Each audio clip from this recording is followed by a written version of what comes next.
question we ended last time. We were discussing Locke's idea of government by consent. And the question arose, what are the limits on government that even the agreement of the majority can't override? That was the question we ended with. We saw, in the case of property rights, that on Locke's view, a democratically elected government has the right to tax people. It has to be taxation with consent, because it does involve the taking of people's property for the common good. But it doesn't require the consent of each individual at the time the tax is enacted or collected.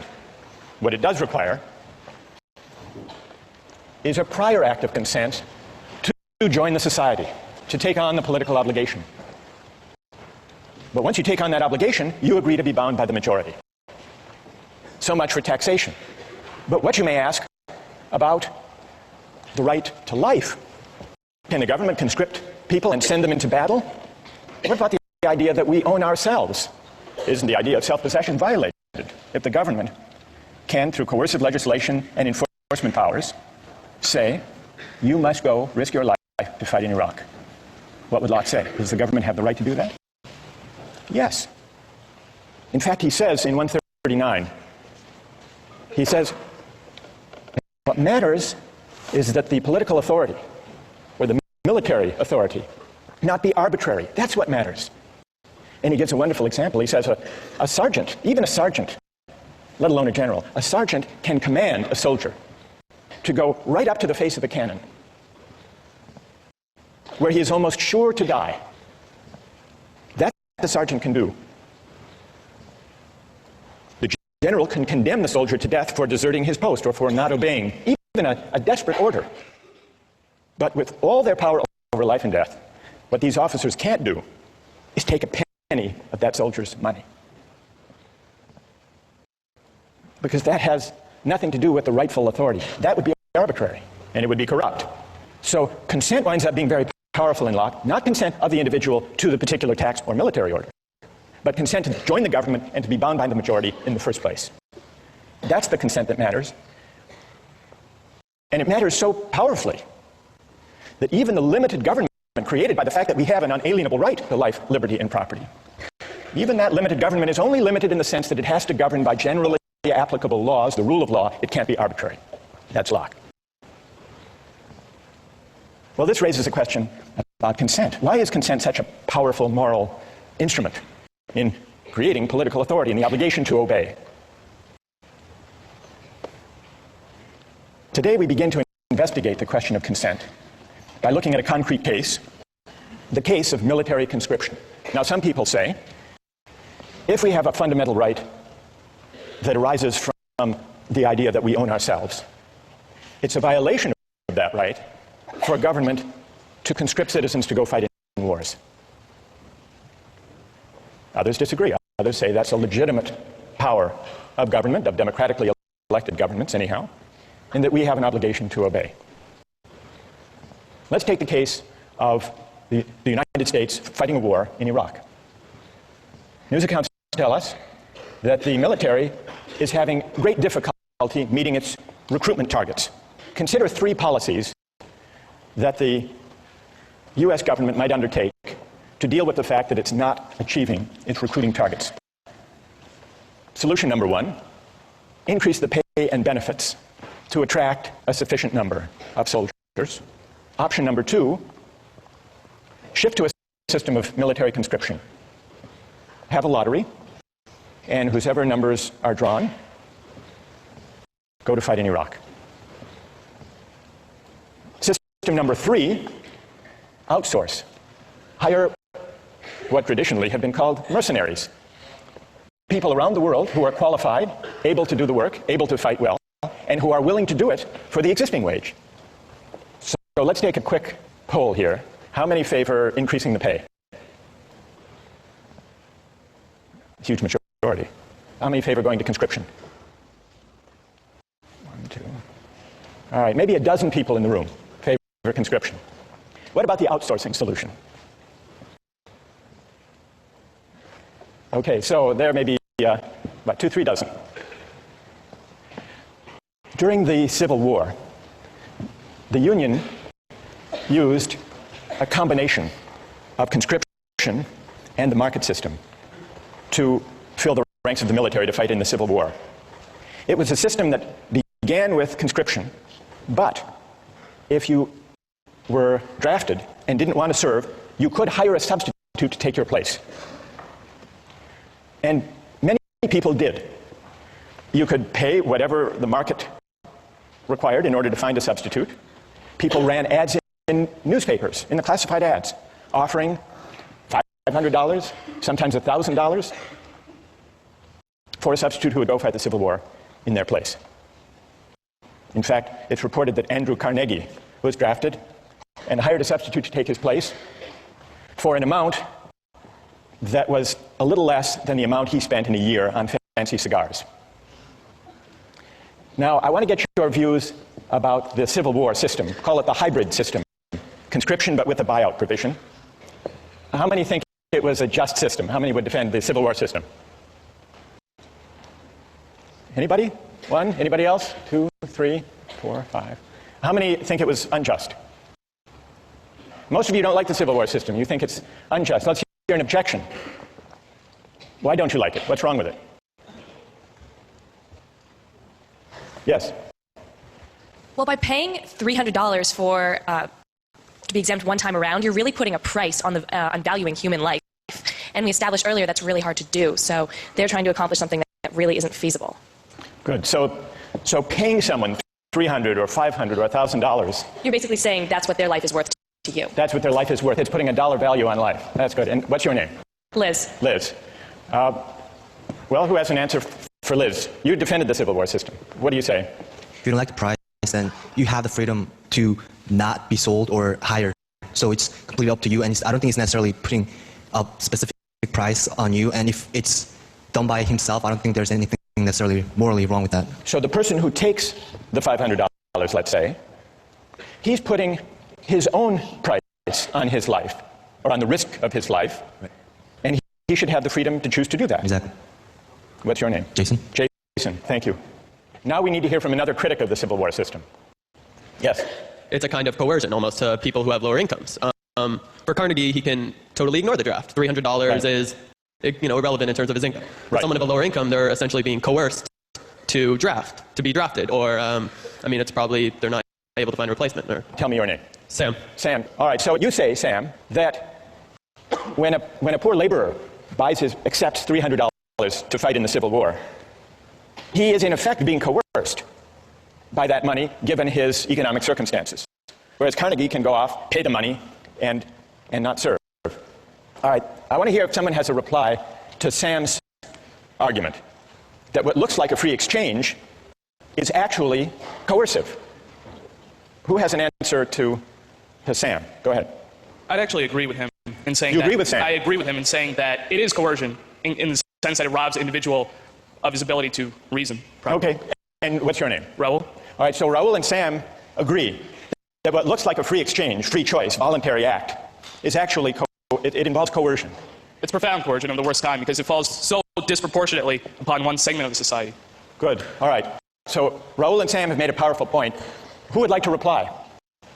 Who has an answer for Sam and Raul? Go ahead.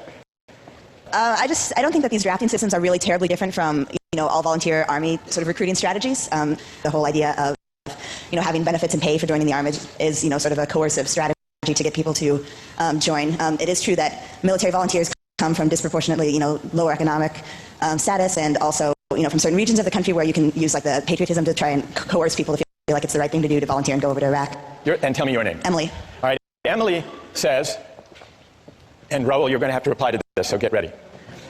Emily says, fair enough, there is a coercive element to the Civil War system when the laborer takes the place of Andrew Carnegie for $500. Emily concedes that. But she says, if that troubles you about the Civil War system, shouldn't that also trouble you about the volunteer army today? And before you answer, how did you vote in the first poll? Did you defend the volunteer army? I didn't vote. You didn't vote? No. By the way, you didn't vote. Oh, did you sell your vote to the person sitting next to you? No. All right. So what would you say to that argument? I think that the circumstances are different, and that there was conscription in the Civil War. There is no draft today. And I think that the volunteers for the Army today have a more profound sense of patriotism that is of an individual choice than those who were forced into the military in the Civil War. Somehow less coerced. Less coerced. Even though there is still inequality in American society, even though, as Emily points out, Yeah.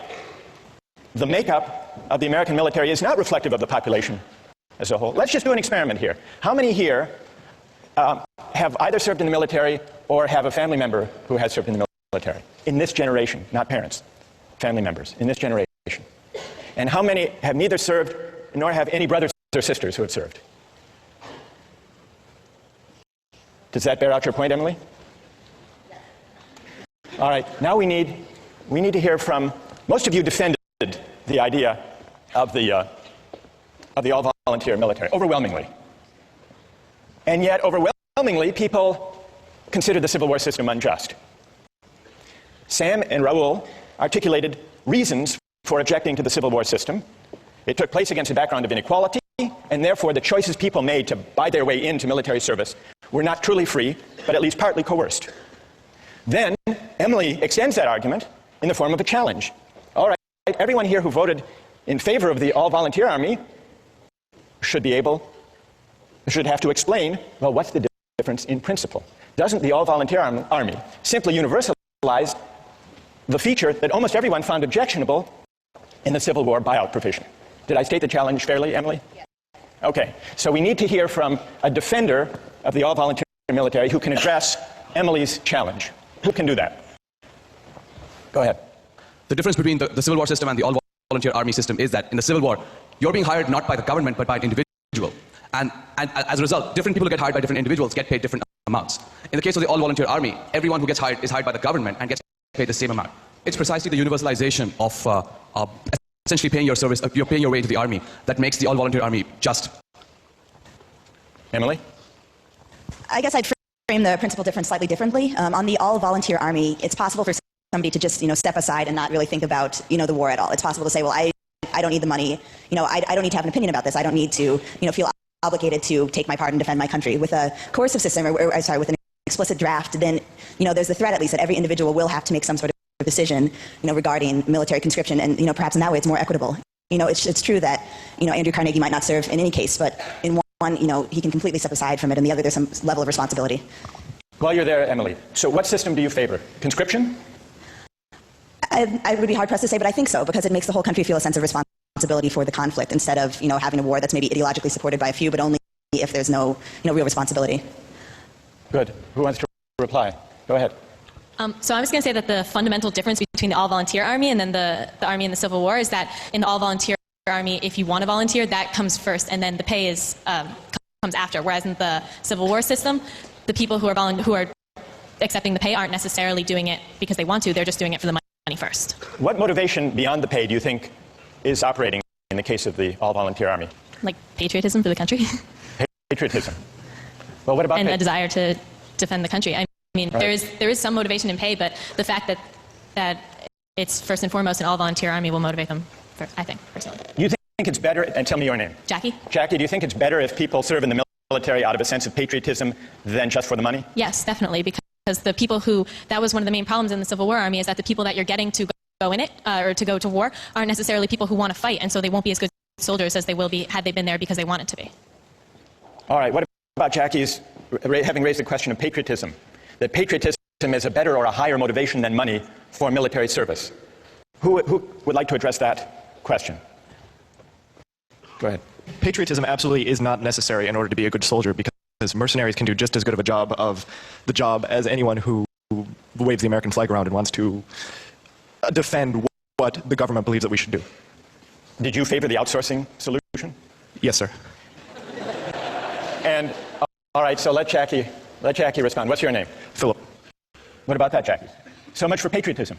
If you've got someone whose heart is in it more than another person's, they're going to do a better job. When it comes down to the wire and there's like a situation in which someone has to put their life on the line, someone who's doing it because they love this country will be more willing to go into danger than someone who's just getting paid. They don't care. They've got the technical skills, but they don't care what happens because they have nothing invested in this country. There's another aspect, though. Once we get onto the issue of patriotism, if you believe patriotism as Jackie does, should be the foremost consideration and not money, does that argue for or against the paid army we have now? We call it the volunteer army, though if you think about it, that's a kind of misnomer. A volunteer army, as we use the term, is a paid army. So what about the suggestion that patriotism should be the primary motivation for military service, not money? Does that argue in favor of the paid military that we have, or does it argue for conscription? And just to sharpen that point, building on Phil's case for outsourcing, if you think that the all-volunteer army, the paid army, is best because it lets the market allocate positions according to people's preferences and willingness to serve for a certain wage, doesn't the logic that takes you from a system of conscription to the hybrid civil war system to the all-volunteer army, doesn't the idea of expanding freedom of choice in the market, doesn't that lead you all the way, if you follow that principle consistently, to a mercenary army? And then if you say no, Jackie says no, patriotism should count for something, doesn't that argue for going back to conscription, if by patriotism you mean a sense of civic obligation? Let's see if we can step back from the discussion that we've had and see what we've learned about consent as it applies to market exchange.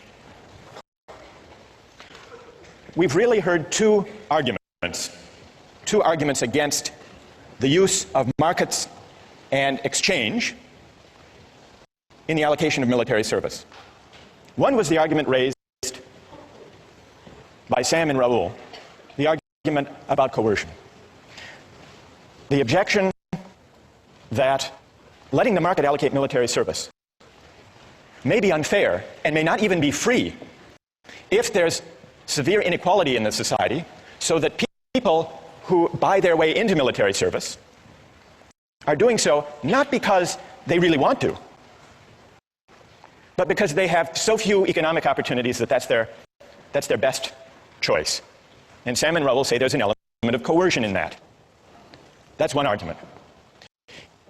Then there is a second objection to using the market to allocate military service. That's the idea that military service shouldn't be treated as just another job for pay because it's bound up with patriotism and civic obligation. This is a different argument from the argument about unfairness and inequality and coercion. It's an argument that suggests that maybe where civic obligations are concerned, we shouldn't allocate duties and rights by the market. Now, we've identified two broad objections. What do we need to know to assess those objections? To assess the first, the argument from coercion, inequality, and unfairness, Sam, we need to ask what inequalities in the background conditions of society undermine the freedom of choices people make to buy and sell their labor. Question number one. Question number two, to assess the civic obligation patriotism argument, we have to ask, what are the obligations of citizenship? Is military service one of them or not? What obligates us as citizens? What is the source of political obligation? Is it consent, or are there some civic obligations we have, even without consent, for living and sharing in a certain kind of society? We haven't answered either of those questions, but our debate today about the Civil War system and the all-volunteer army has at least raised them, and those are questions we're going to return to in the coming weeks.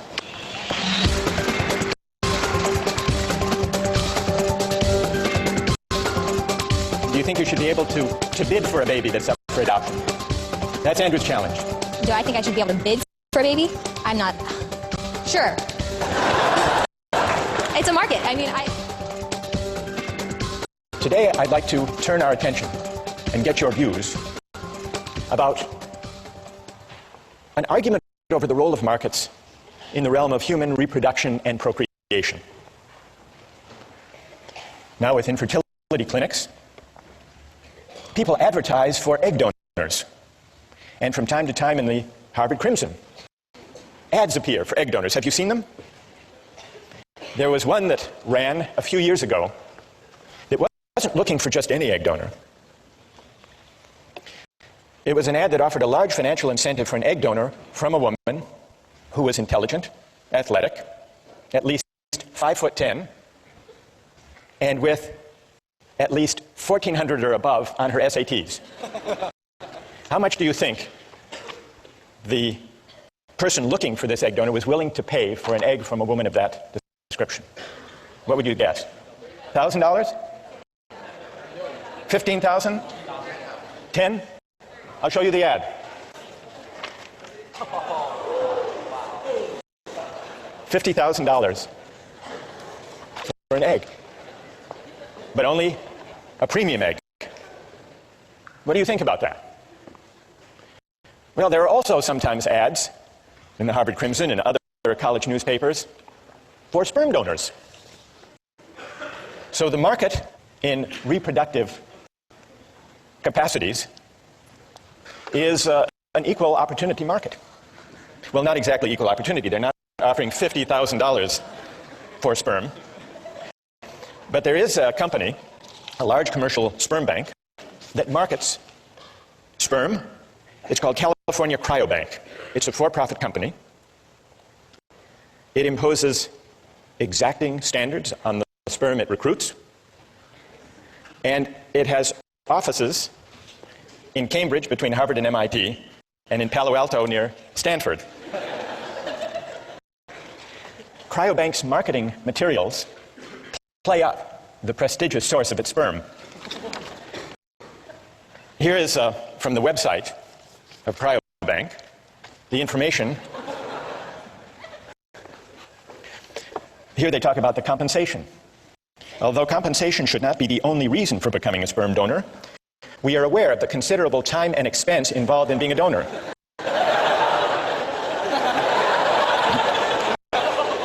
So do you know what they offer? Donors will be reimbursed $75 per specimen, up to $900 a month if you donate 3 times a week. And then they add, we periodically offer incentives such as such as movie tickets or gift certificates for the extra time and effort expended by participating donors. It's not easy to be a sperm donor.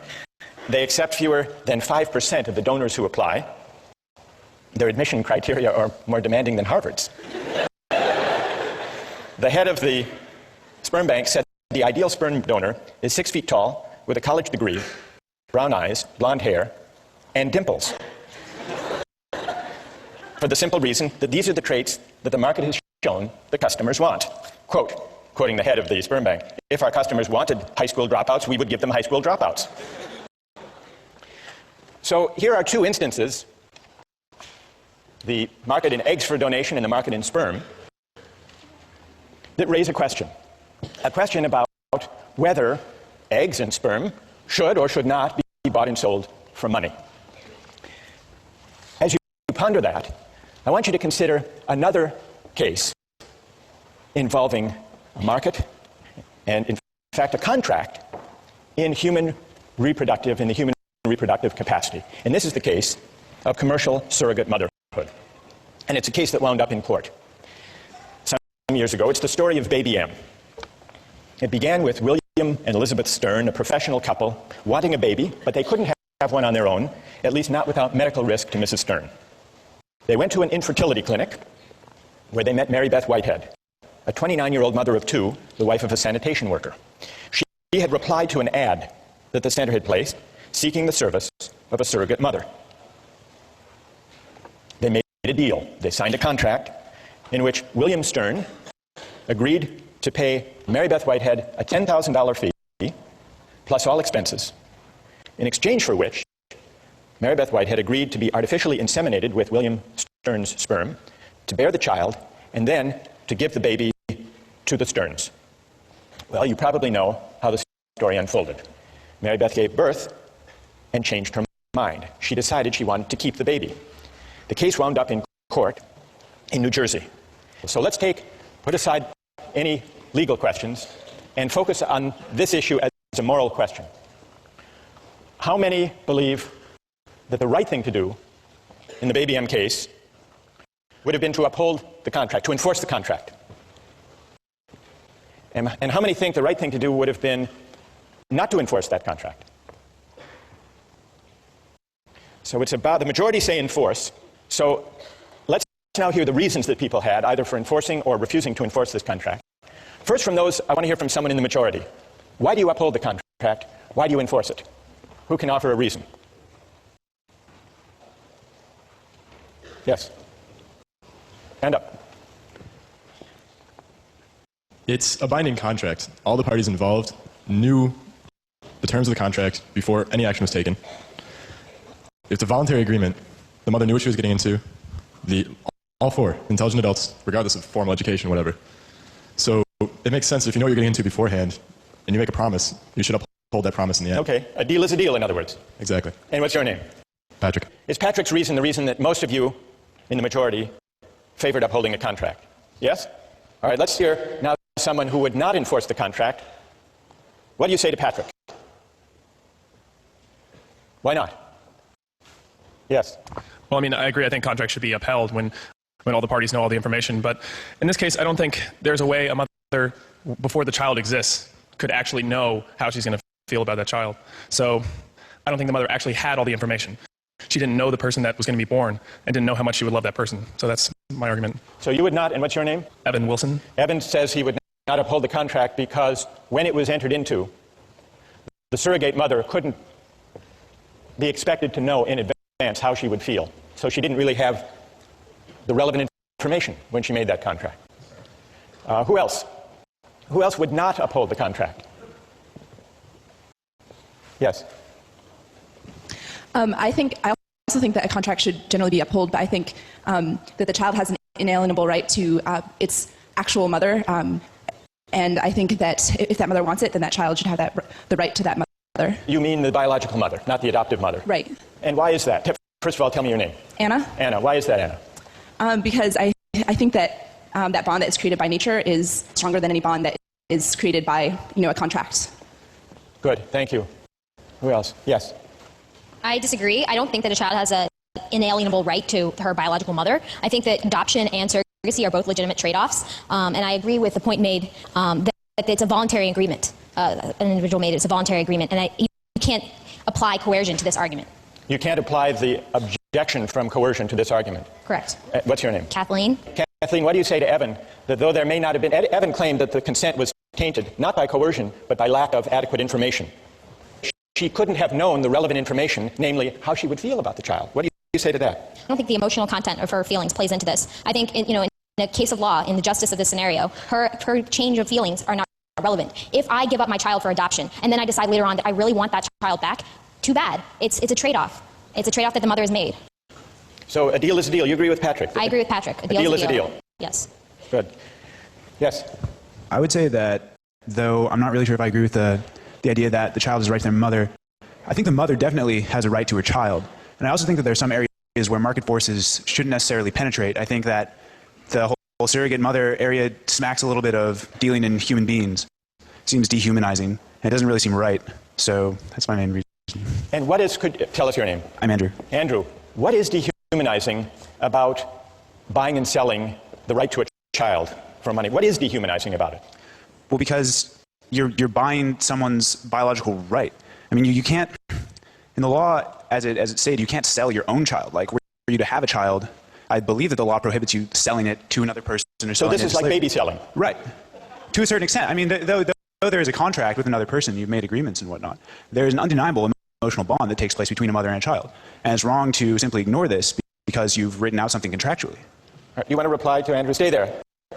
You point out there's an undeniable emotional bond. I feel like in this situation, we're not necessarily arguing against adoption or surrogacy in itself. We're just sort of pointing out either the emotional differences. Well, but wait, I mean, it's easy to break everything down to numbers and say, oh, we have contracts like you're buying and selling a car. But there are underlying emotions. I mean, you're dealing with people. I mean, these are not objects to be bought and sold. All right, what about Andrew's claim that this is like baby selling? I believe that adoption and surrogacy should be permitted. Whether or not I actually will partake in it is not really relevant, but I think that the government should give its citizens the rights to allow for adoption and surrogacy. But adoption is not, according to Is adoption baby selling? Well, do you think you should be able to bid for a baby that's up for adoption? That's Andrew's challenge. Do I think I should be able to bid for a baby? I'm not sure. It's a market. I mean, I feel like the extent to which it's been applied, I'm not sure if the government should be able to permit it, and I have to think about it more. But all right, fair enough. Are you satisfied, Andrew? Well, yeah, I mean, I think surrogacy should be permitted. I think that people can do it, but I don't think that it should be forced upon people that once a contract is signed, it's absolutely like the end all. I think that it's unenforceable. So people should be free, Andrew, to enter into these contracts, but it should not be enforceable in a court. Not in a court, no. Who would like to join on one side or the other? Yes?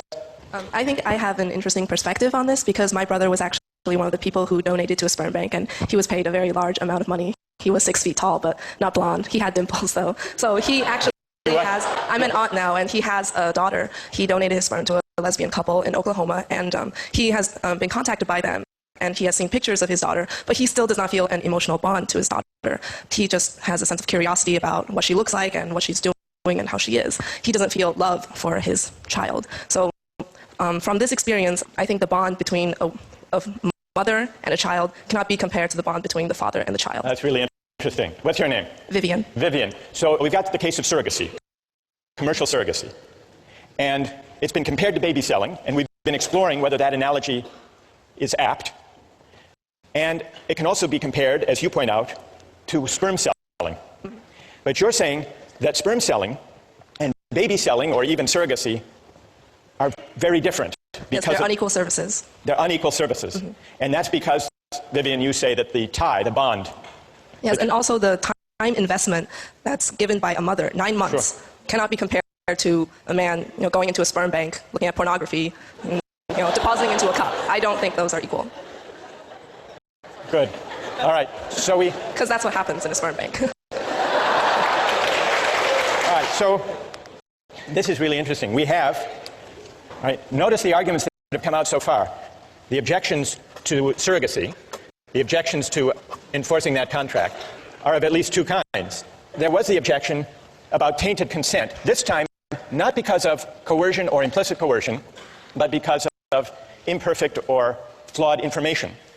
So tainted or flawed consent can arise either because of coercion or because of a lack of relevant information, at least according to one argument that we've heard. And then a second objection to enforcing the surrogacy contract was that it was somehow dehumanizing. Now, when this case was decided by the courts, what did they say about these arguments? The lower court ruled that the contract was enforceable. Neither party had a superior bargaining position.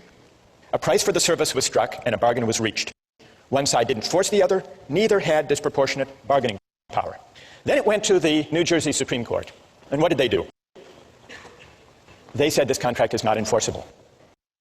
They did grant custody to Mr. Stern as the father because they thought that would be in the best interest of the child, but they restored the rights of Mary Beth Whitehead and left it to lower courts to decide exactly what the visitation rights should be. They invoked two different kinds of reasons, along the lines that Andrew proposed. First, there was not sufficiently informed consent, the court argued. Under the contract, the natural mother is irrevocably committed before she knows the strength of her bond with her child. She never makes a truly voluntary informed decision. For any decision prior to the baby's birth is, in the most important sense, uninformed. That was the court. Then, the court also made a version of the second argument against commodification in this kind of case. This is the sale of a child, the court said, or at the very least, the sale of a mother's right to her child.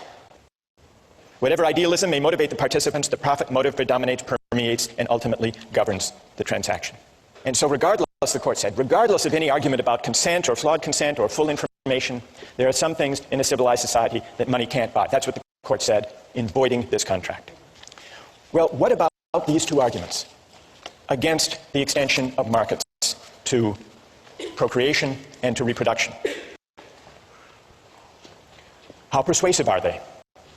There was, it's true, a voluntary agreement, a contract struck between William Stern and Mary Beth Whitehead.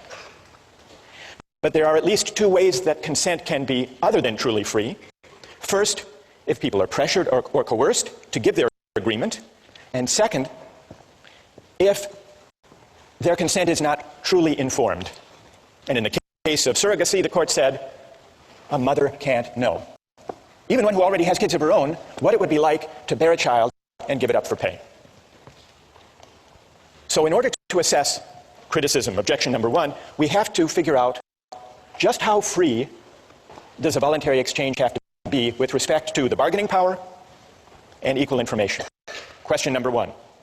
How do we assess the second objection? The second objection is more elusive, it's more difficult. Andrew acknowledged this, right? What does it mean to say there is something dehumanizing to make childbearing a market transaction? Well, one of the philosophers we read on this subject, Elizabeth Anderson, tries to bring some philosophical clarity to the unease that Andrew articulated. She said, by requiring the surrogate mother to repress whatever parental love she feels for the child, surrogacy contracts convert women's labor into a form of alienated labor. The surrogate's labor is alienated because she must divert it from the end which the social practices of pregnancy rightly promote, namely an emotional bond with her child. So what Anderson is suggesting is that certain goods should not be treated as open to use or to profit. Certain goods are properly valued in ways other than use. What are other ways of valuing and treating goods that should not be open to use? Anderson says there are many. Respect, appreciation, love, honor, awe, sanctity. There are many modes of valuation beyond use, and certain goods are not properly valued if they're treated simply as objects of use. How do we go about evaluating that argument of Anderson? In a way, it takes us back to the debate we had with utilitarianism. Is use the only proper way of treating goods, including life, military service, procreation, childbearing? And if not, how do we figure out? How can we determine what modes of valuation are fitting or appropriate to those goods? Several years ago, there was a scandal surrounding a doctor, an infertility specialist in Virginia named Cecil Jacobson. He didn't have a donor catalog because, unknown to his patients, all of the sperm he used to inseminate his patients came from one donor, Dr. Jacobson himself. At least one woman who testified in court was unnerved at how much her newborn daughter looked just like him. Now, it's possible to condemn Dr. Jacobson for failing to inform the women in advance. That would be the argument about consent. The columnist Ellen Goodman described the bizarre scenario as follows. Dr. Jacobson, she wrote, gave his infertility business the personal touch. But now the rest of us, she wrote, are in for a round of second thoughts about sperm donation. Goodman concluded that fatherhood should be something you do, not something you donate. And I think what she was doing, and what the philosopher Elizabeth Anderson is doing, and what Andrew was suggesting with his argument about dehumanization, is pondering whether there are certain goods that money shouldn't buy, not just because of tainted consent, but also perhaps because certain goods are properly valued in a way higher than mere use. Those, at least, are the questions we're going to pursue with the help of some philosophers in the weeks to come. To the hardest philosopher we're going to read in this course. Today we turn to Immanuel Kant, who offers a different account of why we have a categorical duty to respect the dignity of persons and not to use people as means merely, even for good ends. Kant excelled at the University of Königsberg at the age of 16. At the age of 31, he got his first job as an unsalaried lecturer paid on commission based on the number of students who showed up at his lectures. This is a sensible system that Harvard would do well to consider.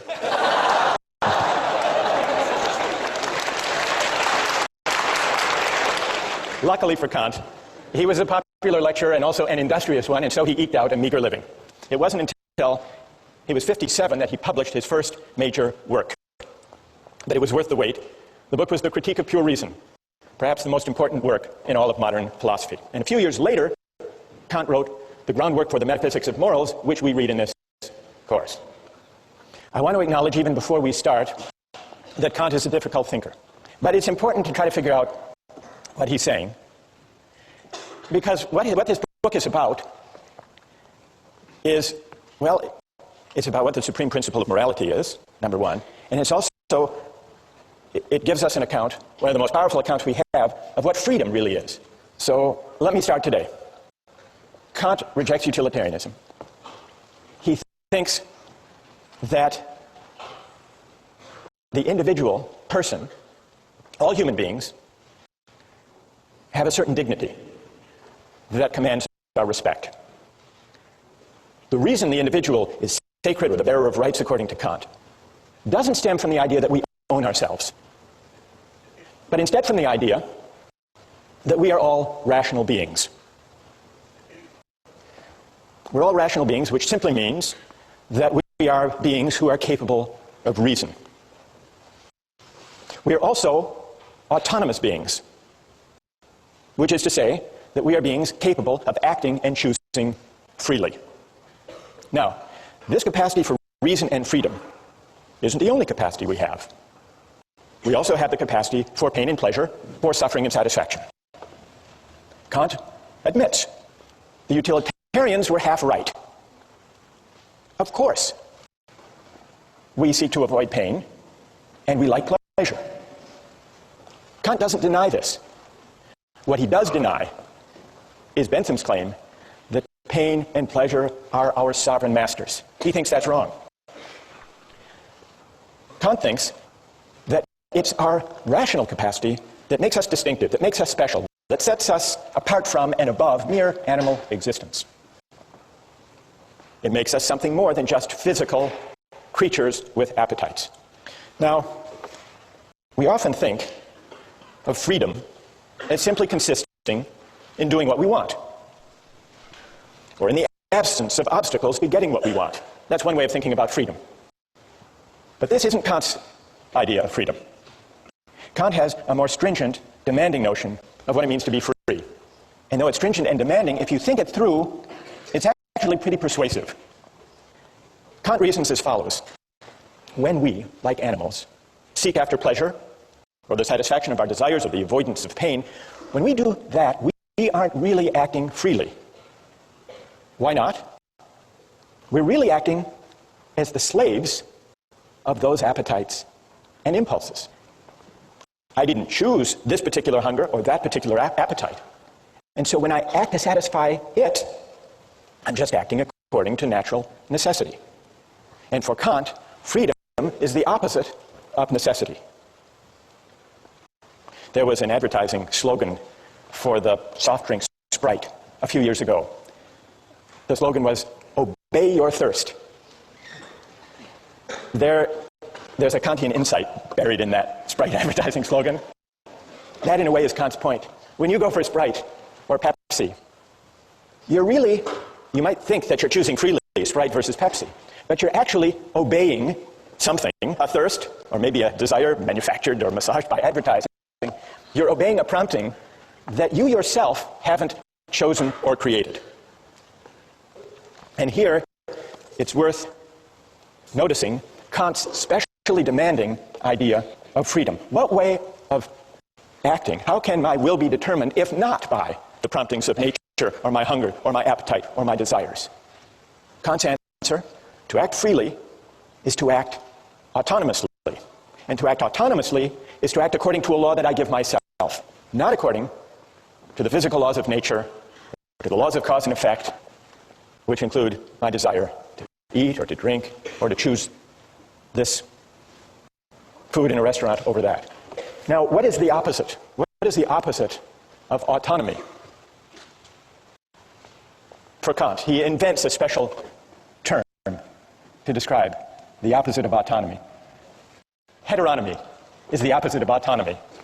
When I act heteronomously, I'm acting according to an inclination or a desire that I haven't chosen for myself.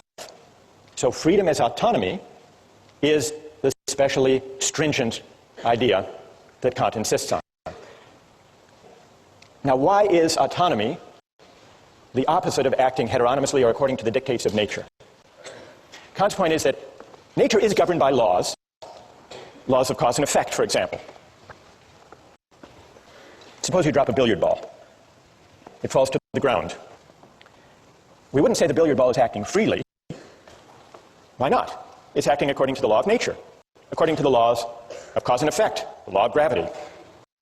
And just as he has an unusually demanding and stringent conception of freedom, freedom as autonomy, he also has a demanding conception of morality.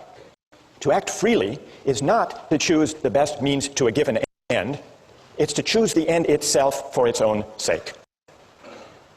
And that's something that human beings can do and that billiard balls can't. Insofar as we act on inclination or pursue pleasure, we act as means to the realization of ends given outside us.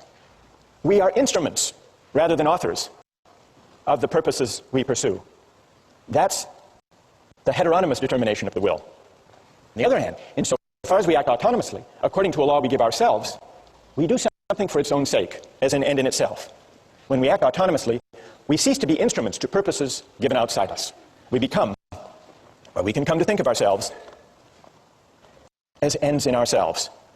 This capacity to act freely, Kant tells us, is what gives human life its special dignity. Respecting human dignity means regarding persons not just as means, but also as ends in themselves.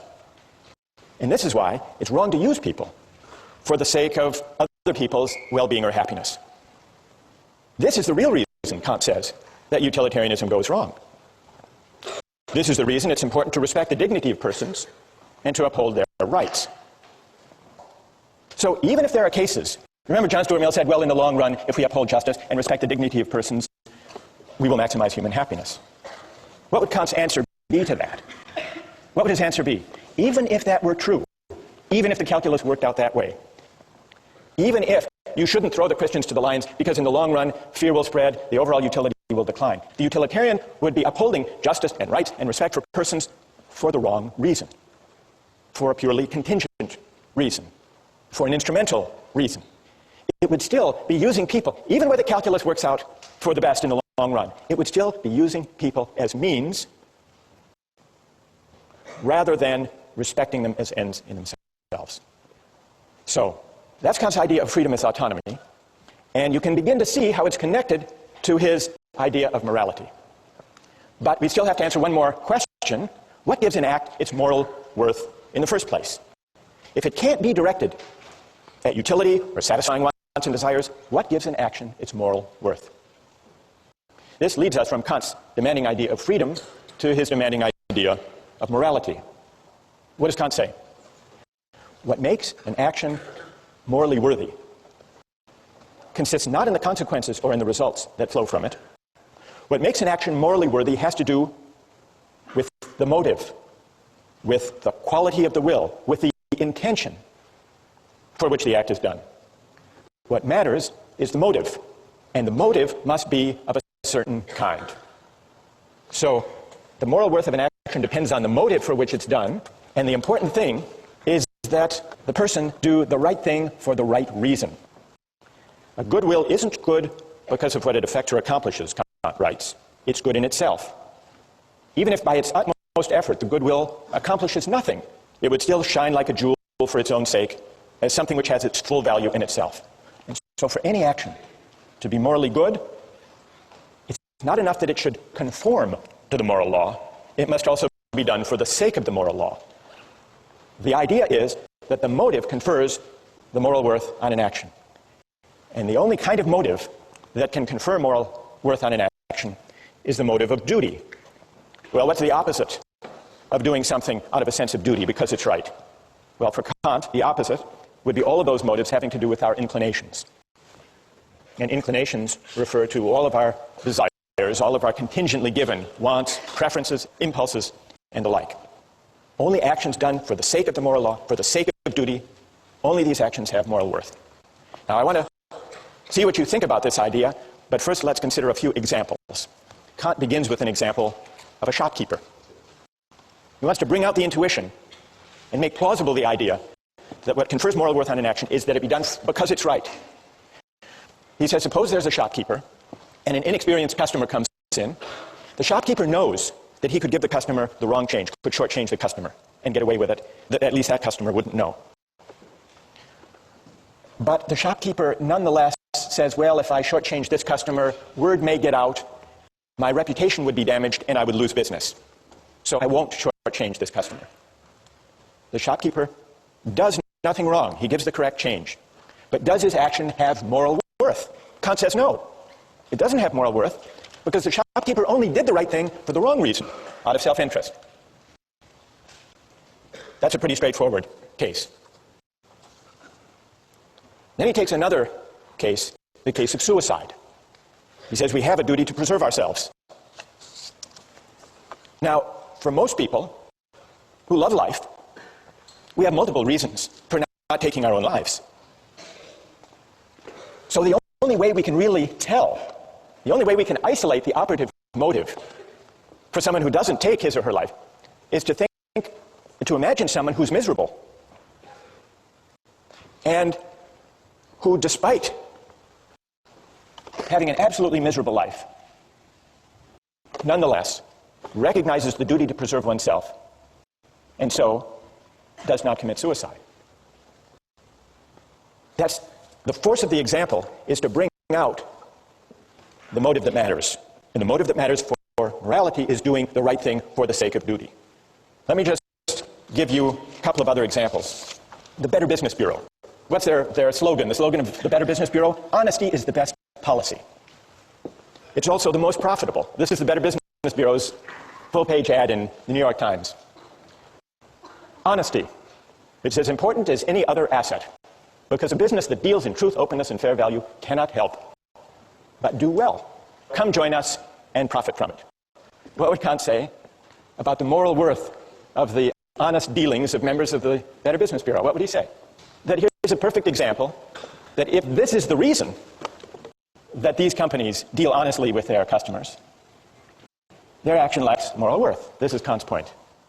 Or a couple of years ago at the University of Maryland, there was a problem with cheating. And so they initiated an honor system. And they created a program with local merchants that if you signed the honor pledge, a pledge not to cheat, you would get discounts of 10 to 25% at local shops. Well, what would you think of someone motivated to uphold an honor code with the hope of a discount? It's the same as Kant's shopkeeper. The point is, what matters is the quality of the will, the character of the motive, and the relevant motive to morality can only be the motive of duty, not the motive of inclination. And when I act out of duty, when I resist as my motive for acting inclinations or self-interest, even sympathy and altruism, only then am I acting freely, only then am I acting autonomously. Only then is my will not determined or governed by external considerations. That's the link between Kant's idea of freedom and of morality. Now I want to pause here to see if all of this is clear, or if you have some questions or puzzles. They can be questions of clarification, or they can be challenges, if you want to challenge this idea that only the motive of duty confers moral worth on the action. What do you think? Yes? Yeah, I actually have two questions of clarification. The first is, there seems to be an aspect of this that makes it sort of self-defeating, in that once you're conscious of what morality is, you can sort of alter your motive to achieve that end of morality. And secondly, give me an example of what you have in mind.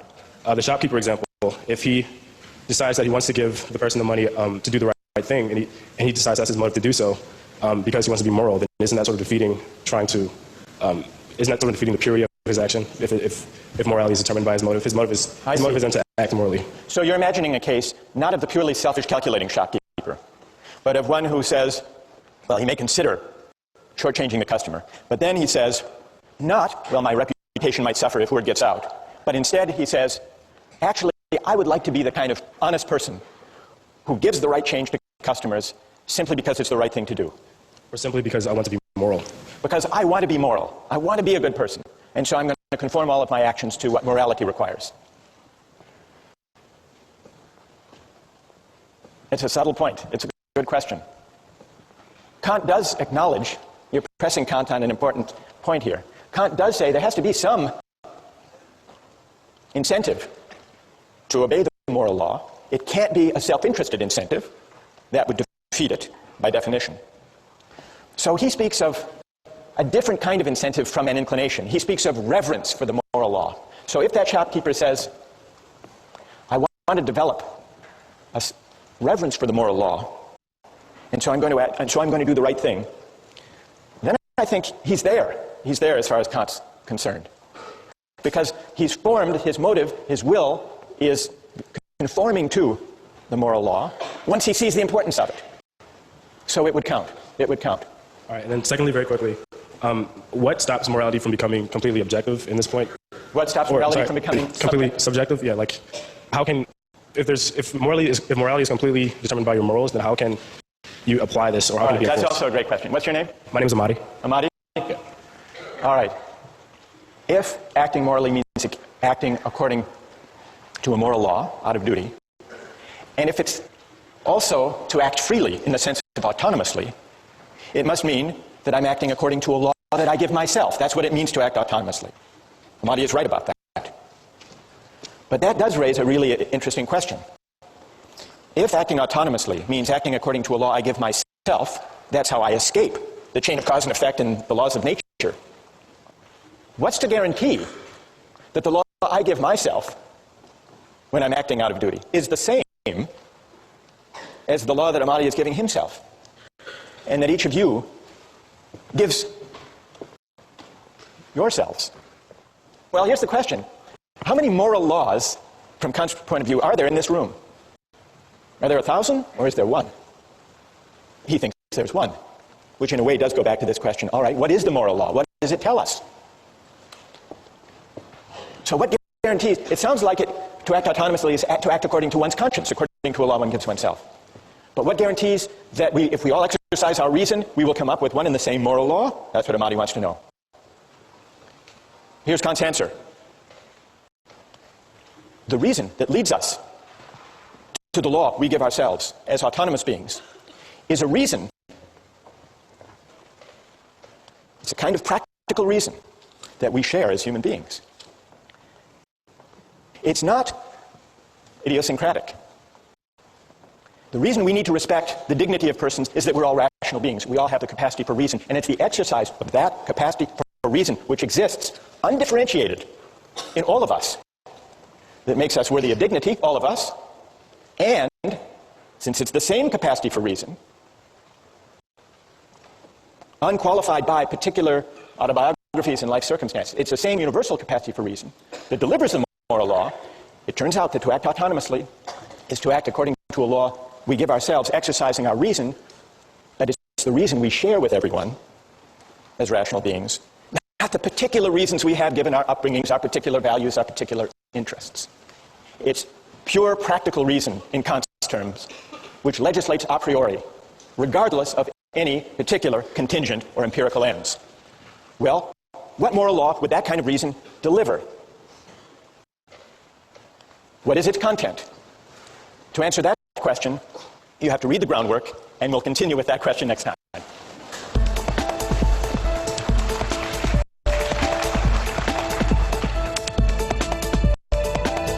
For Kant, morally speaking, suicide is on a par with murder. It's on a par with murder because what we violate when we take a life, when we take someone's life, ours or somebody else's, we use that person, we use a rational being, we use humanity as a means, and so we fail to respect humanity as an end.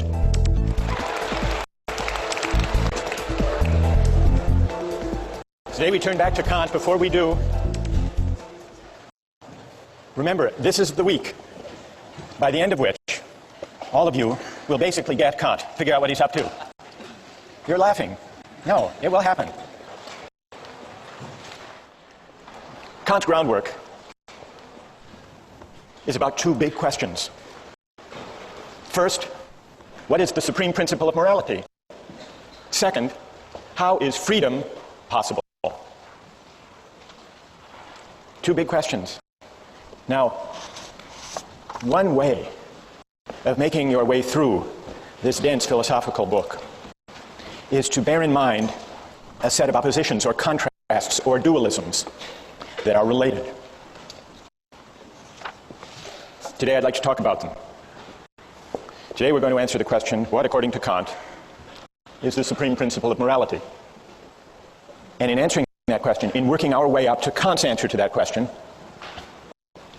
it will help to bear in mind three contrasts or dualisms that Kant sets out. The first, you remember, had to do with the motive according to which we act. And according to Kant, only one kind of motive is consistent with morality: the motive of duty, doing the right thing for the right reason. What other kind of motives are there? Kant sums them up in the category of inclination. Every time the motive for what we do is to satisfy a desire or a preference that we may have to pursue some interest, we're acting out of inclination. Now, let me pause to see if, in thinking about the question of the motive of duty, the goodwill, see if any of you has a question about that much of Kant's claim. Or is everybody happy with this distinction? What do you think? Go ahead. When you make that distinction between duty and inclination, is there ever any moral action ever? I mean, you could always kind of probably find some selfish motive, can't you? Maybe very often people do have self-interested motives when they act. Kant wouldn't dispute that. But what Kant is saying is that insofar as we act morally, that is, insofar as our actions have moral worth, what confers moral worth is precisely our capacity to rise above self-interest and prudence and inclination and to act out of duty. Some years ago, I read about a spelling bee, and there was a young man who was declared the winner of the spelling bee, a kid named Andrew, 13 years old. The winning word, the word that he was able to spell, was echolalia. Does anyone know what echolalia is? What? It's not some type of flower, no. It means the tendency to repeat, as an echo, to repeat what you've heard. Anyhow, he misspelled it, actually. But the judges misheard him. They thought he had spelled it correctly and awarded him the championship of the National Spelling Bee. And he went to the judges afterward and said, actually, I misspelled it. I don't deserve the prize. And he was regarded as a moral hero, and he was written up in the New York Times, Misspeller is a spelling bee hero. There's Andrew with his proud mother. But when he was interviewed afterwards, listen to this, when he was interviewed afterwards, he said, quote, the judges said I had a lot of integrity. But then he added that part of his motive was, quote, I didn't want to feel like a slime. All right, what would Kant say? Go ahead. I guess it would depend on whether or not that was a marginal reason or the predominant reason in whether or not and why he decided to confess that he didn't actually spell the word correctly. Good, and what's your name? Vasco. That's very interesting. Is there anyone else who has a view about this? Does this show that Kant's principle is too stringent, too demanding? What would Kant say about this? Yes? I think that Kant actually says that it is the pure motivation that comes out of duty which gives the action moral worth. So it's like, for example, in this case, he might have more than one motive. He might have the motive of not feeling like a slime, and he might have the motive of doing the right thing in and of itself, out of duty. And so while there's more than one motivation going on there, it does not mean that the action is devoid of moral worth just because he has one other motive. So, because the motive which involves duty is what gives it the moral worth. Good, and what's your name? Judith. Well, Judith, I think that your account actually is true to Kant. It's fine to have sentiments and feelings that support doing the right thing, provided they don't provide the reason for acting. Yeah. So I think Judith actually has mounted a pretty good defense of Kant on this question of the motive of duty. Thank you. Now, let's go back to the three contrasts. It's clear at least what Kant means when he says that for an action to have moral worth, it must be done for the sake of duty, not out of inclination. But as we began to see last time, there's a connection between Kant's stringent notion of morality and his specially demanding understanding of freedom. And that leads us to the second contrast, the link between morality and freedom. The second contrast describes two different ways that my will can be determined, autonomously and heteronomously. And according to Kant, I'm only free when my will is determined autonomously, which means what? According to a law that I give myself. We must be capable, if we're capable of freedom as autonomy, we must be capable of acting according not to a law that's given or imposed on us, but according to a law we give ourselves. But where could such a law come from? A law that we give ourselves? Reason. If reason determines my will, then the will becomes a power to choose independent of the dictates of nature or inclination or circumstance. So, connected with Kant's demanding notions of morality and freedom is a specially demanding notion of reason. Well, how can reason determine the will? There are two ways, and this leads to the third contrast. Kant says there are two different commands of reason. And a command of reason, Kant calls an imperative. An imperative is simply an ought. One kind of imperative, perhaps the most familiar kind, is a hypothetical imperative. Hypothetical imperatives use instrumental reason. If you want X, then do Y. It's means ends reasoning. If you want a good business reputation, then don't shortchange your customers, word make it out. That's a hypothetical imperative. If the action would be good solely as a means to something else, Kant writes the imperative is hypothetical. If the action is represented as good in itself, and therefore as necessary for a will which of itself accords with reason, then the imperative is categorical. That's the difference between a categorical imperative and a hypothetical one. A categorical imperative commands categorically, which just means without reference to or dependence on any further purpose. And so you see the connection among these three parallel contrasts. To be free in the sense of autonomous requires that I act not out of a hypothetical imperative, but out of a categorical imperative. And so you see, by these three contrasts, Kant reasons his way, brings us up to his derivation of the categorical imperative. Well, this leaves us one big question. What is the categorical imperative? What is the supreme principle of morality? What does it command of us? Kant gives three versions, three formulations of the categorical imperative. I want to mention two and then see what you think of them. The first version, the first formula, he calls the formula of the universal law. Act only on that maxim whereby you can at the same time will that it should become a universal law. And by maxim, what does Kant mean? He means a rule that explains the reason for what you're doing, a principle. For example, promise keeping. Suppose I need money, I need $100, desperately, and I know I can't pay it back anytime soon. I come to you and make you a promise, a false promise, one I know I can't keep. Please give me $100 today, lend me the money, I will repay you next week. Is that consistent with the categorical imperative, that false promise? Kant says no. And the test, the way we can determine that the false promise is at odds with the categorical imperative is try to universalize it. Universalize the maxim upon which you're about to act. If everybody made false promises when they needed money, then nobody would believe those promises. There would be no such thing as a promise. And so there would be a contradiction. The maxim universalized would undermine itself. That's the test. That's how we can know that the false promise is wrong. Well, what about the formula of the universal law? You find it persuasive? What do you think? Go ahead. I have a question about the difference between categoricalism and a hypothesis that if you're going to between categorical and hypothetical yeah. imperatives. Right. If you're going to act with a categorical imperative so that the maxim doesn't undermine itself, it sounds like I am going to do X because I want Y. I am going to not lie in dire need because I want the world to function in such a way that promises are kept. I don't want to liquidate the practice of promises. Right. It sounds like justifying a means by an end.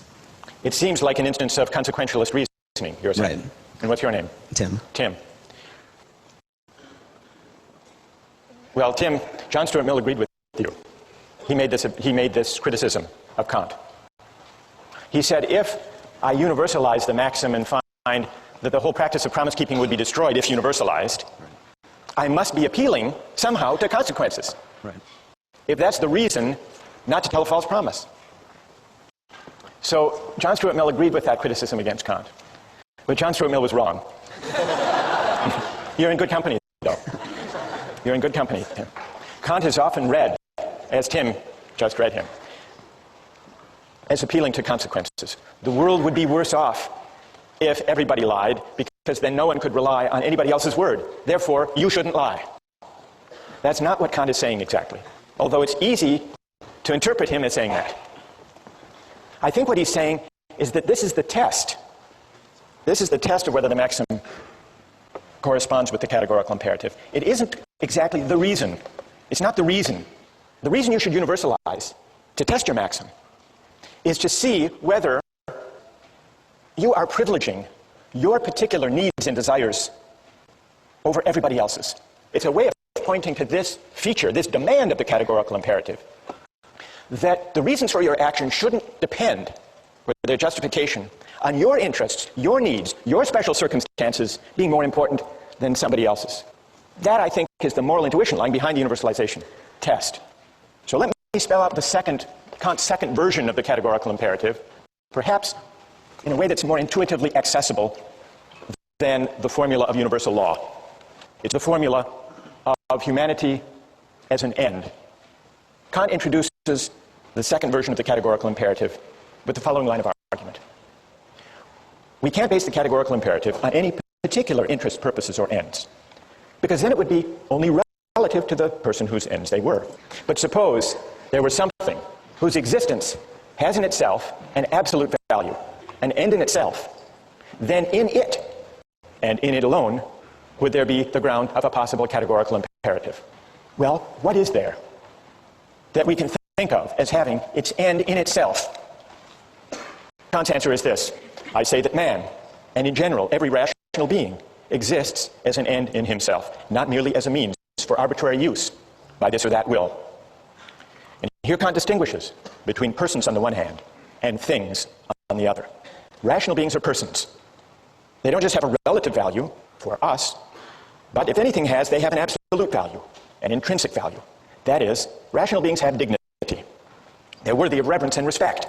This line of reasoning leads Kant to the second formulation of the categorical imperative, which is this. Act in such a way that you always treat humanity, whether in your own person or in the person of any other, never simply as a means, but always at the same time as an end. So that's the formula of humanity as an end. The idea that human beings, as rational beings, are ends in themselves, not open to use, merely as a means. When I make a false promise to you, I'm using you as a means to my ends, to my desire for the $100. And so I'm failing to respect you. I'm failing to respect your dignity. I'm manipulating you. Now consider the example of the duty against suicide. Murder and suicide are at odds with the categorical imperative. Why? If I murder someone, I'm taking their life for some purpose, either because I'm a hired killer, or I'm in the throes of some great anger or passion. Well, I have some interest, some purpose that's particular, for the sake of which I'm using them as a means. Murder violates the categorical imperative. For Kant, morally speaking, suicide is on a par with murder. It's on a par with murder because what we violate when we take a life, when we take someone's life, ours or somebody else's, we use that person, we use a rational being, we use humanity as a means. And so we fail to respect humanity as an end. And that capacity for reason, that humanity that commands respect, that is the ground of dignity, that humanity, that capacity for reason, resides undifferentiated in all of us. And so I violate that dignity in my own person if I commit suicide, and in murder if I take somebody else's life. From a moral point of view, they're the same. And the reason they're the same has to do with the universal character and ground of the moral law. The reason that we have to respect the dignity of other people has not to do with anything in particular about them. And so respect, Kantian respect, is unlike love in this way. It's unlike sympathy. It's unlike solidarity or fellow feeling or altruism. Because love and those other particular virtues or reasons for caring about other people have to do with who they are in particular. But respect for Kant, respect is respect for humanity, which is universal, for a rational capacity, which is universal. And that's why violating it, in my own case, is as objectionable as violating it in the case of any other. Questions or objections? Go ahead. I guess I'm somewhat worried about Kant's statement that you cannot use a person as a means because every person is an end in and of themselves. Because it seems that every day in order to get something accomplished for that day, I must use myself as a means to some end. And I must use the people around me as a means to some end as well. For instance, suppose that I want to do well in a class, and I have to write a paper. I have to use myself as a means to write the paper. Suppose I want to buy something. Food. I must go to the store and use the person working behind the counter as a means for me to purchase my food. Right. That's true. You do. What's your name? Patrick. Patrick, you're not doing anything wrong. You're not violating the categorical imperative when you use other people as means. That's not objectionable, provided when we deal with other people for the sake of advancing our projects and purposes and interests, which we all do, provided we treat them in a way that is consistent with respect for their dignity. And what it means to respect them is given by the categorical imperative. Are you persuaded? Do you think that Kant has given a compelling account, a persuasive account of the supreme principle of morality? Reread the groundwork, and we'll try to answer that question next time.